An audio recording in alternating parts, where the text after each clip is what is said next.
और कहने का भाव ये है परमात्मा का कि इन बच्चों का जो संस्कार है वो भगवान ने पूर्व निर्धारित कर रखा है। ना तेरे रोन पीटने तो कुछ हो, ना तेरी चिंता तो कुछ हो, तो कितना ही इनके लिए संग्रह कर ले, मान ले 2 नंबर का धंधा करके, और बच्चों को सेठ बनाने के लिए इतने माया जोड़ दी,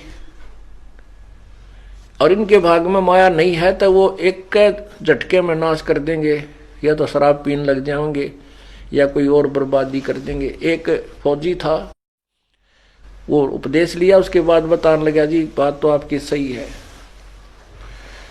उसने बताया कि मैं कुछ ऐसी पोस्ट पे था, फिर वहां भी कुछ ऐसा धंधा कर लिया, पैसे खूब जोड़ लिए,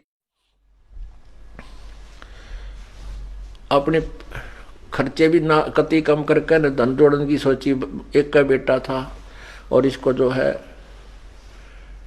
मेरा बेटा दुखी ना हो जाए इसके लिए मैंने अपने तन पर भी सरकारी कपड़े पहने और निशमाए सारी उम्र के हो गए एक आधा रिश्तेदारी में जाने के लिए।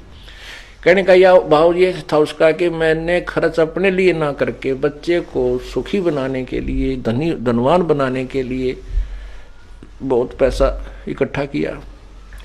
रिटायर होकर आया, पैसा लाया, बेटे ने जिद लगा दी मैं तो जीप खरीदूंगा, जीप लूंगा।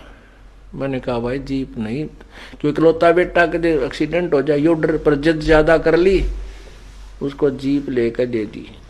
1.5-2 लाख की आया करती। वो बिठावा साथिया ने और बकवाद करता, अंडा दारू पीवे।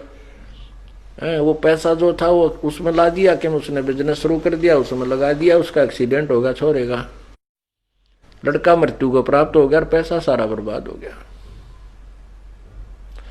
अब हम 9 बिरानी आग जलते हैं, जो बच्चों के संस्कार हैं वो उनको मिलेंगे, उनसे ना आप कम कर सकते ना ज्यादा कर सकते। हम इसीलिए चिचड़ हो रहे हैं इन बच्चों के लिए, इसलिए दुखी हुए रहते हैं कि कहीं न्यू ना हो जाए, ऐसा ना हो जाए, क्योंकि हमें ज्ञान नहीं। जैसे राजा जनक थे और सीता उनकी पुत्री थी, उनका ब्याह कर दिया।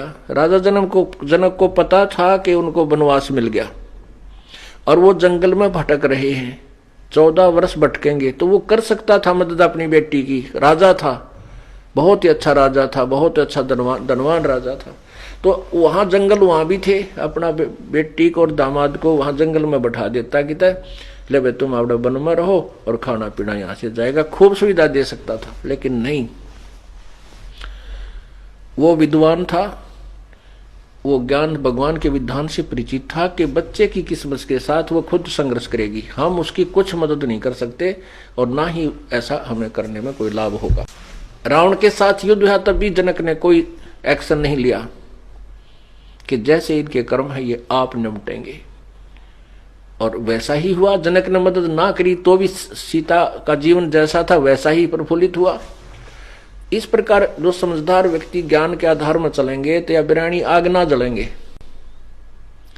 मान लीजिए बच्चे ने कोई व्यापार किया है और आप भी साथ ही लग रहे हो, हानि होगी। तो जब आपको ये ज्ञान होगा कि इसके भाग में ऐसा ही लिखा है तो घना दुख ना होगा, क्योंकि हम जीव हैं, थोड़ा बहुत ठेस तो लगेगी, पर यू ज्ञान फिर उसको मरहम जल्दी कर देगा, महलम उसका तुरंत लगा देगा, वो दर्द ज्यादा नहीं दुखी करेगा। ये बात याद आवेंगी या बिरानी आ गया भाई काल न ला रखी है, इस ज्ञान से बुझेगी, ज्ञान से नॉर्मल होगी, कम होगी। और जो सत्संग नहीं सुनते हुए रात ने भी मुंह ढक कर रोए, जहाँ क्या होगा बेटा दुखी हो गया, हाय मर गया, नाश हो गया, तो यह आग बिरानी जलेगा। और नाम जिसके पास है भक्ति करेगा, भगवान ने रोआ भी का तो भगवान तुरंत उसको सांत्वना देगा, कहीं ना कहीं से समाधान करके देगा और बचाएगा।